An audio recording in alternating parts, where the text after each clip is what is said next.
कुछ बातें जो अधूरी रह गई, कुछ गुफ्तगू जो बाकी रह गई, चिंगारी तो लगा दी है हमने, बस आग लगानी बाकी रह गई। नमस्ते दोस्तों, मेरा नाम है स्वतंत्र शर्मा और मैं हूँ मेघा। तो यहाँ पर बातें बातें नहीं होती, बातें किस्से होते हैं, बातें जज्बात होते हैं, बातें वो बातें जो अनसुनी रह गई, वो बातें जो दिल में दबी रह गई। तो ऐसे ही मज़ेदार कहानियों के साथ, किस्सों के साथ हम आए हैं फिर से आपके सामने।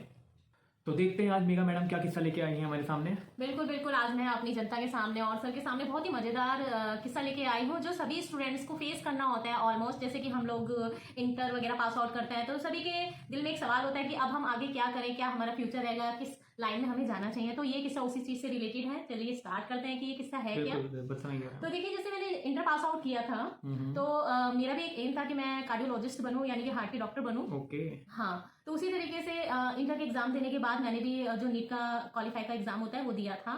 तो मतलब उस एग्जाम को देने में मेरे को इतना ज्यादा प्रॉब्लम फेस करनी पड़ी थी। मतलब वो किस्सा इतना यादगार रहा है मेरे लिए, क्योंकि एक तो मेरे फर्स्ट अटेम्प्ट था, मैंने उससे पहले कोई एग्जाम दिया नहीं था।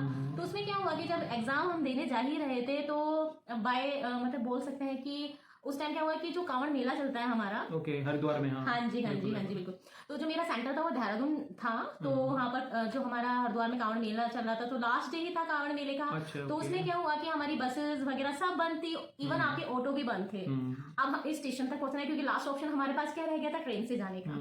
तो उसमें क्या हुआ कि चलिए ठीक है, हमने लास्ट ऑप्शन ट्रेन का भी चुनने के हम देहरादून अपना ट्रेन से चले जाएंगे। तो ट्रेन में भी काफी रहती है, काफी थी बहुत ज्यादा।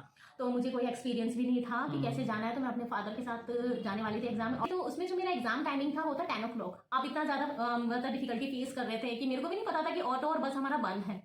ठीक है, उसमें फिर हमने जो ट्रेन को सिलेक्ट किया, चलो ठीक है हम ट्रेन से चले जाएंगे। जैसे तैसे करके हम लोग स्टेशन पहुंचे। सर मैं बता नहीं सकती हूँ कि किस तरीके से हम लोग स्टेशन पहुंचे, इतना ज्यादा डिफिकल्टी फेस की।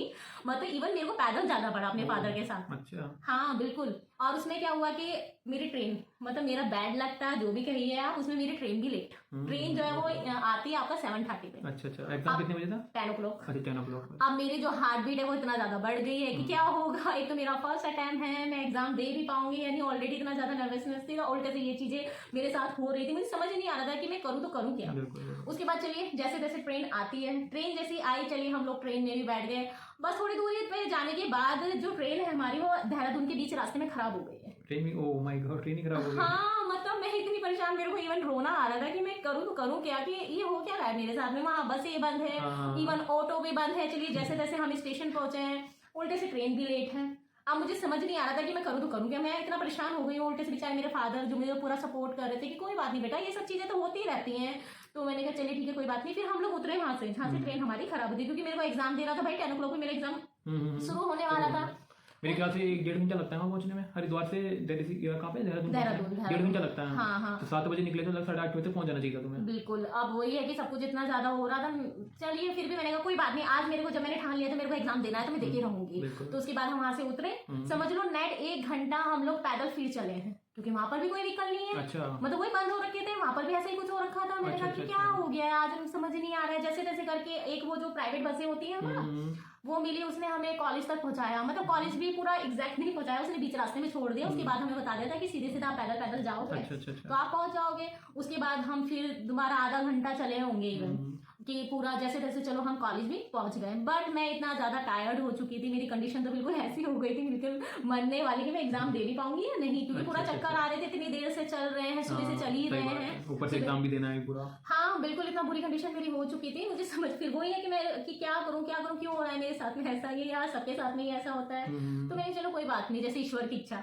तो उसके बाद फादर ने बोला भी बेटा एग्जाम दे पाओगे? मैंने कहा नहीं, जब मैं यहाँ तक पहुंची हूँ तो एग्जाम भी जरूर दूंगी। उसके बाद चलिए मैंने अपना फेस वगैरह वॉश किया थोड़ा सा कि मेरे को कंफर्ट फील हो। उसके बाद हम क्लासरूम में गए। उसके बाद एग्जाम इवन देना शुरू भी किया। बट मेरी कंडीशन वाकई में बहुत खराब हो चुकी थी, मेरे को पूरा चक्कर आ रहे हैं, क्वेश्चन पढ़ रही हूँ तो सब कुछ मुझे, फिर भी मैंने बहुत अच्छे से दिया वो एग्जाम, मेरा क्वालिफाई भी हुआ था। हाँ, क्योंकि इतनी डिफिकल्टी वगैरह मैंने फेस की थी।